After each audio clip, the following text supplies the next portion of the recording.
Buenas tardes, ¿cómo están? Un gran saludo cordial para toda la teleaudiencia de 5 días en esta agradable tarde ya de viernes 11 de diciembre. Perdón, tengo mal escrito el nombre acá de nuestra rutina porque yo automáticamente lo leo. Lunes 14 de diciembre, digo bien, estamos arrancando una nueva semana cargados de información para compartir con todos ustedes del otro lado. Temas interesantísimos en esta nueva semana que arrancamos que tiene que ver con la siniestralidad y los accidentes. En este primer bloque vamos a hablar un poco de eso, porque las cifras van en aumento. Estamos en una época muy clave donde por las fiestas, encuentros, festejos, más allá de la falta de prudencia de la ciudadanía, es una cuestión que transversalmente tenemos que tener mucho cuidado y los excesos que se dan con el alcohol también. Esto ya en segundos nada más. Primero la saludo a ella, mi compañera y colega Nadia Servián. Nadia, buenas tardes, ¿cómo estás? Muy buenas tardes, David. Buenas tardes a nuestra teleaudiencia. Feliz inicio de semana. Cantidad de información tenemos para compartir. Ya hiciste una previa de lo que se viene para este siguiente espacio. Así que atención todos. Vamos a estar teniendo cifras, números y más todavía palabra de una persona que nos va a encaminar y nos va a indicar lo que nosotros debemos cuidar en cuanto a detalles porque está en el día a día viendo las situaciones tan desafortunadas que se dan a causa de que nos descuidamos o de ciertas cosas que escapan también de nuestras manos. Así que le invitamos a todos a poder compartir este siguiente espacio informativo.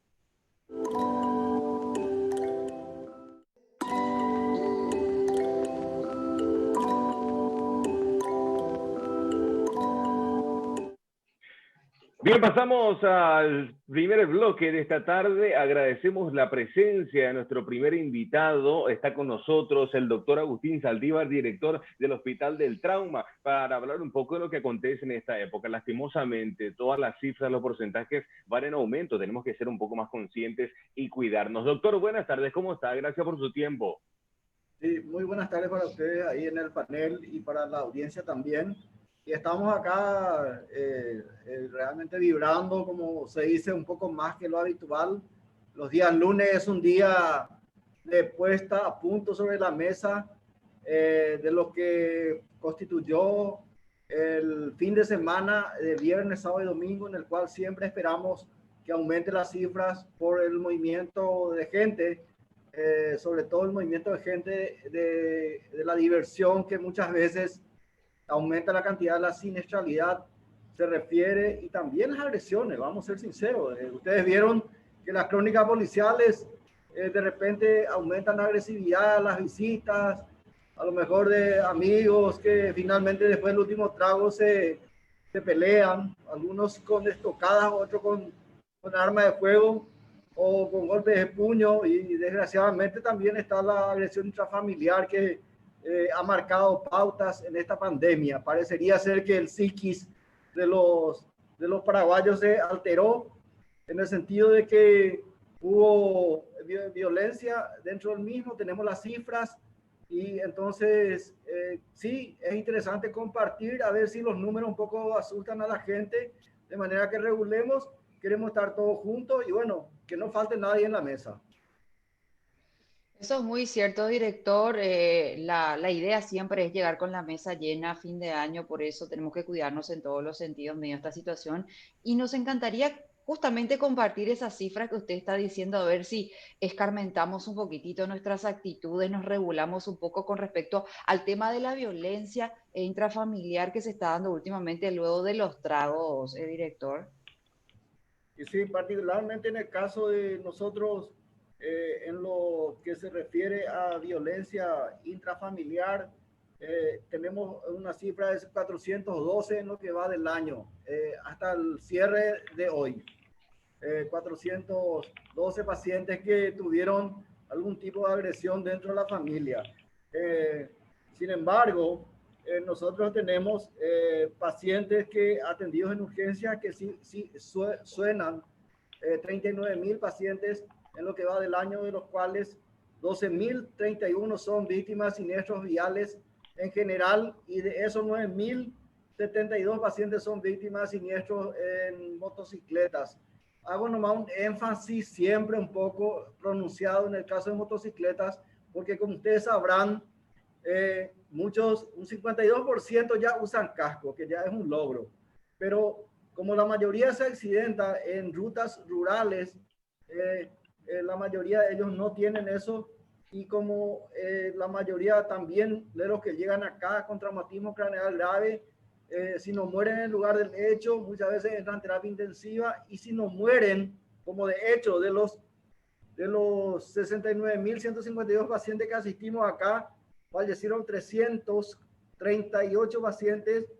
De esa cifra, multiplicaron 10% más de lo que salen vivos, pero con algún tipo de secuelas, tipo de amputación de miembros superiores o inferiores, traumatismo de cráneo severo, muchos de los cuales hace que se vayan casi vegetales.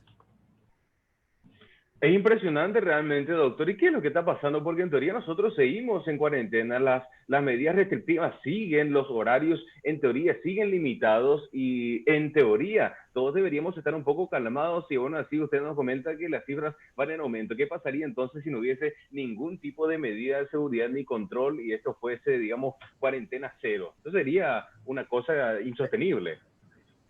Lo único que aparentemente baja siempre las cifras, y eso ya es expresión de varios directores que me antecedieron a mí, que cuando llueve siempre baja las cifras.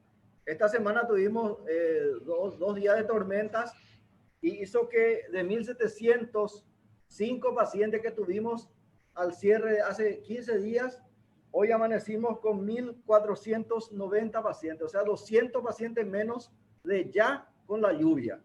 O sea que mis compañeros siempre dicen que llueva, quiere cantar ya esa música. Pues realmente eso hace que la gente se quede a divertirse en un lugar, que es lo que siempre recomendamos. O sea que es lógica eso. Siempre decimos, divertite, ejercer tu libertad. Por supuesto, ahora la libertad está contemplada a tu burbuja familiar.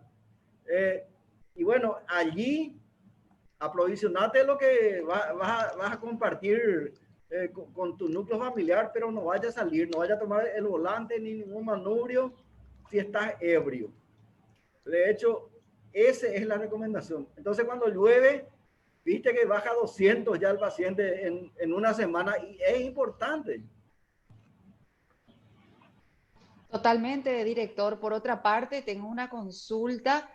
¿Cómo estamos en terapia intensiva? Sería también interesante poder compartir en esas cifras y por otra parte, cuántos pacientes terapizados se encuentran también a su vez, obviamente, aguardando ese lugar. Realmente las cifras de terapia intensiva, en todo la cantidad de camas que nosotros tenemos, de los 189 camas, tenemos 21 camas en terapia intensiva adulto, 8 en niños y tenemos 4 camas en reanimación, lo cual nos da una suma total de 33 lugares donde le ponemos a los pacientes críticos que necesitan ser respirados. Siempre decimos, terapizamos pacientes, o sea que los fines de semana muchas veces paciente llega remitido del interior o de acá, tiene necesidad de hacerse una cirugía de cráneo, se opera, pero si no hay cama en terapia intensiva, se queda en el quirófano a modo de terapia intensiva, lo cual hace que temporalmente ese número 33 suba un poco más, hasta que tengamos de nuevo la cama en la unidad de cuidado intensivo. Lastimosamente, el número de pacientes que suelen pasar a terapia intensiva, tiene un promedio de estancia en la terapia intensiva de más o menos 13 a 15 días, que tiene un aumento en el costo realmente del tratamiento de ese paciente, que va entre 200 a 300 millones que aporta el Estado por ese paciente. Es realmente impresionante, ni hablar de esos sobrecostos. Doctor, ¿cómo se están preparando para el 25 y el primero? ¿Habrán algunas medidas especiales que van a estar tomando? Porque lastimosamente van a esperar pacientes en esa fecha, doctor, ¿no?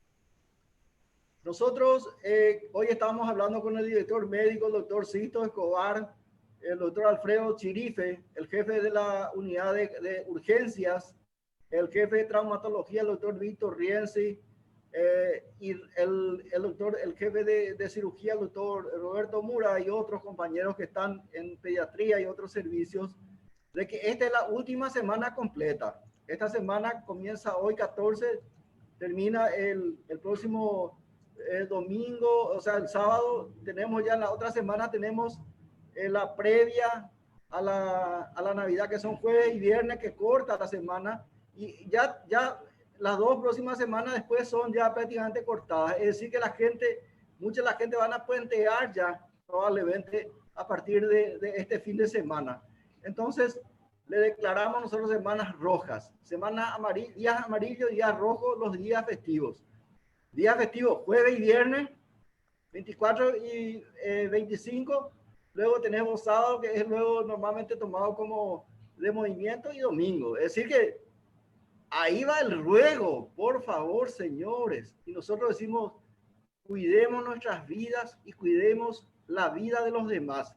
Hoy estaba compartiendo con la jefa de prensa qué mensaje vamos a poner en el cartelón de frente al hospital.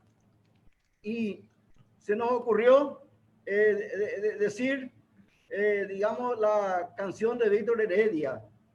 Espero que los animales no se manifiesten por la vida de nosotros, porque vamos a ser sinceros, los días festivos explotamos petardos, nos lesionamos nosotros parte de nuestra anatomía, a veces perdemos dedos, cara, nos quemamos el ojo de nuestros hijos porque nosotros la aprovisionamos de material bélico.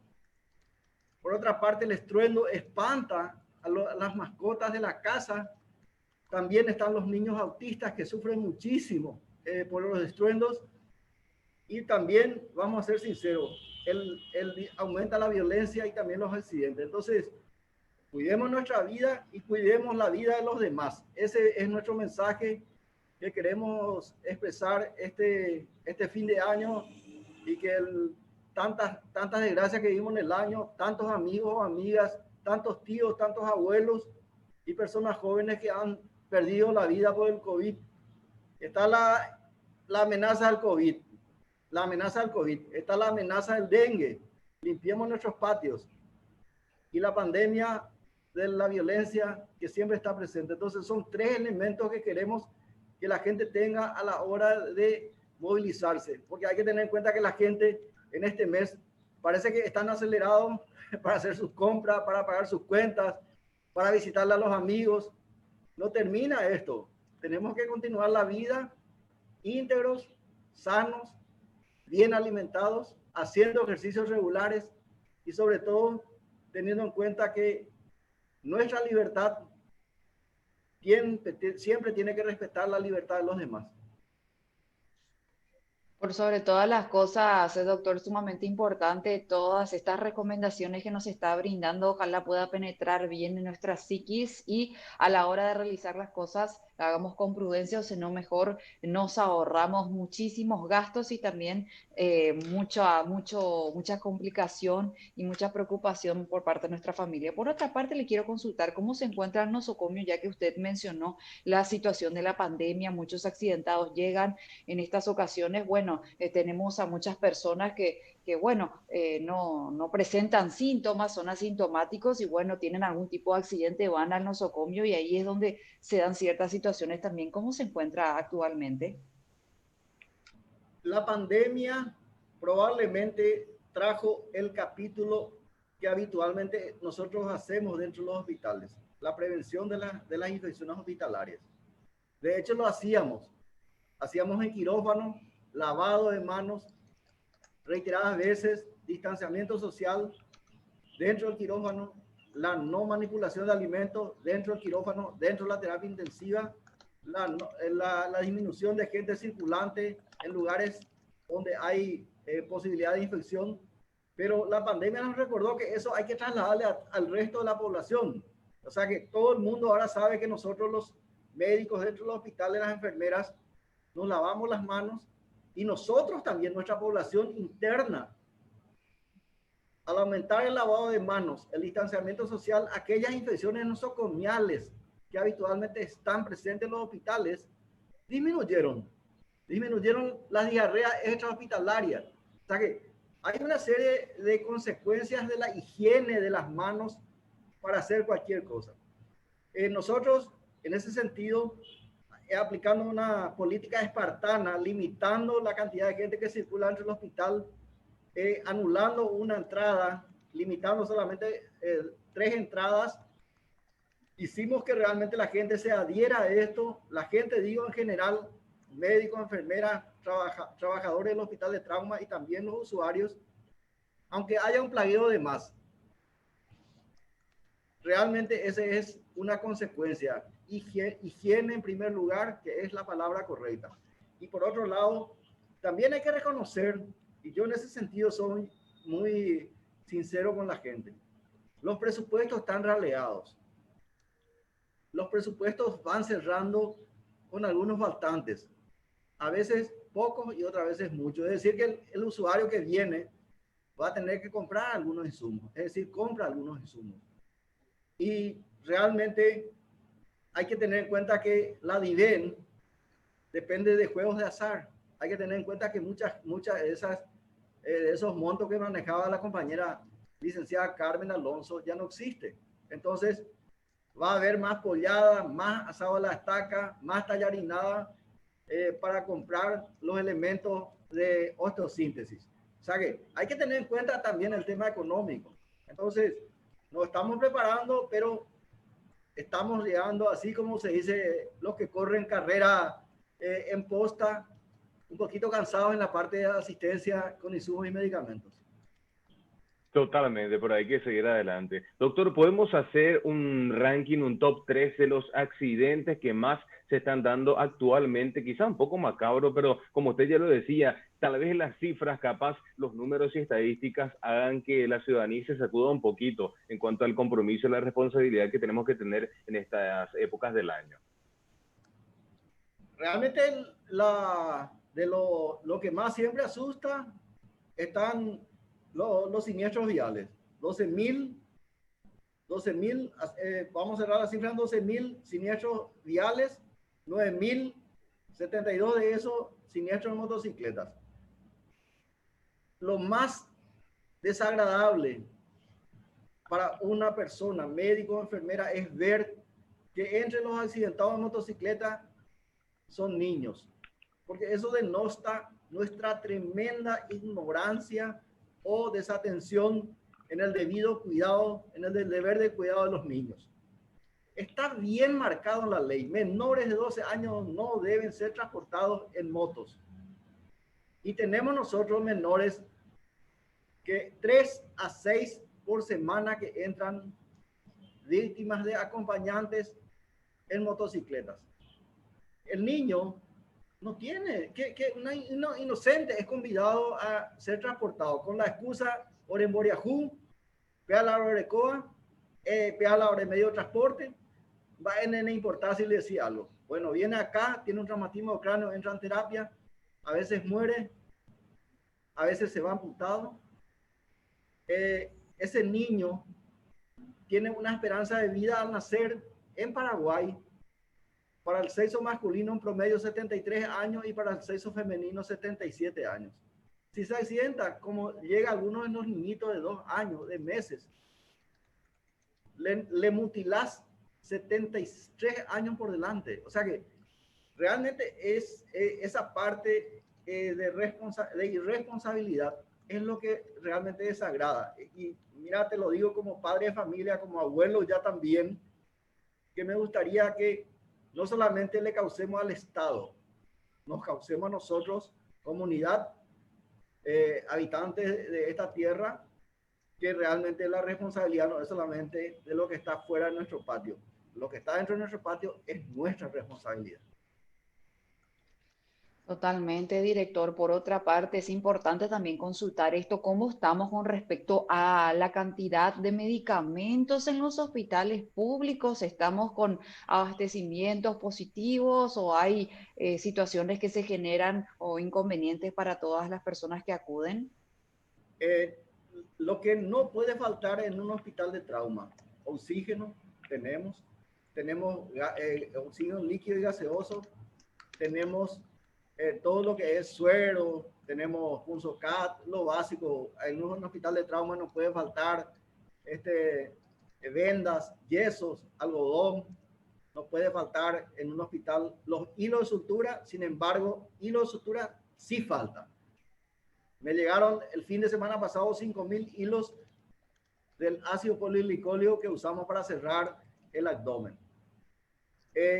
Son faltantes que yo he visto a través de la prensa también expresado y asumido ya por nuestras autoridades, que van ligados a una casi 90 licitaciones trabadas en la Dirección Nacional de Contrataciones Públicas por cuestiones realmente que escapa a nuestra responsabilidad, pero es de responsable reconocer que damos receta en esos casos. O sea que hay faltantes, te destaqué lo que no nos puede faltar, y bueno, entre eso lo que no nos puede faltar son materiales de sutura. Y yo sinceramente hablo con el ministro, hablo con el viceministro Julio Borba, hablo con el director general de Red Hospital, el doctor Hernán Martínez, y realmente a veces duele decirlo, pero hay que decirlo. Por eso yo le expresaba que ya llegamos raleados al mes de diciembre.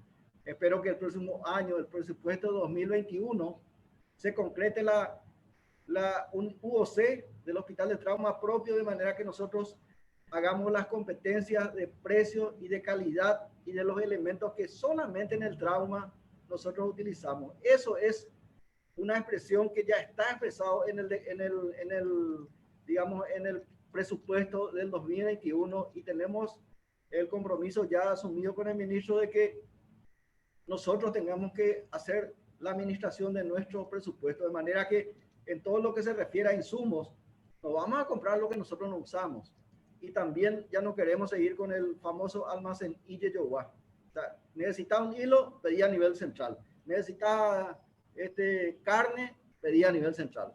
O sea que nosotros en ese aspecto yo reconozco que el ministerio nos dio 26 ítems de llamados, y el cual nosotros tenemos buenísima experiencia ya en el desarrollo de la gestión administrativa, porque es diferente cuando vos comprás para un hospital, para una población asignada X. Nosotros tenemos una población asignada de 116.000 pacientes aproximadamente por año, y tenemos el índice de rotación de camas que ya está previsto en lo que va del año. Tenemos la gente a quien tenemos que asistirle, tanto a nuestros funcionarios como también a los pacientes, en el tipo, la calidad de los alimentos que se hacen, que preparan nuestras funcionarias en la cocina. Entonces, todo eso se maneja con un equipo grande administrativo que realmente uno tiene que reconocer. El hospital no se maneja solo, se maneja con 1.600 funcionarios, de los cuales más del 60% son de blanco y el resto son administrativos. Y dentro del administrativo entra limpieza, entra la parte de portería, la camillería, entra la parte de mantenimiento, y el mantenimiento entra desde el mantenimiento de la electricidad hasta el mantenimiento del picaporte, y ni qué decir la parte de refrigeración, que son elementales dentro de un hospital. Manejar un hospital es como manejar un pequeño buque que realmente se desplaza en alta mar. Tenés que cargar todo lo que necesitas, porque el abastecimiento te van a hacer por vía aérea si te olvidaste de algo. Y eso, olvidarte algo, puede llevar la vida en muchos casos. Totalmente, importantísimos datos los que nos está dando, doctora, actualmente, para conocer un poco de dentro cómo se está manejando actualmente el Hospital del Trauma. Por cuestiones de tiempo, doctora, hay muchas preguntas que voy a tener que dejarlas en el tintero, pero quiero aprovechar un minuto para que pueda brindarnos un rápido mensaje en torno a la conciencia, el compromiso y la mentalidad que tenemos que tener todos en esta época del año para cumplir un poco con nuestro rol de ciudadanos. Yo siempre soy médico de la época de la lucha por la libertad. Amo la libertad, pero respeto la libertad y el derecho del que está frente a mí. Hago empatía con el paciente, pero hago empatía también con el que no está enfermo. Entonces siempre digo, el límite siempre tenemos que controlar. Entonces, diversión sana. Pasamos un año difícil. Todavía nos queda mucho hasta que aparezca la vacuna. Entonces se nos suma eso a las dificultades. Hay gente que perdió el empleo, está bien. Yo sinceramente se hizo algunos auxilios, espero que el auxilio sea mayor para la gente que perdió su trabajo, para la gente que está enferma, que tengamos presupuesto adecuado para educación. Pero sinceramente yo quiero hacer una pausa. La canción de Víctor Heredia, Sobreviviendo. Estamos sobreviviendo, pero sobreviviendo con mucha fuerza y mucha esperanza. En un país libre, soberano, esa soberanía que tenemos que defender en todos los sentidos. Porque de esa soberanía va a depender de que las próximas generaciones tengan una vida y calidad diferente.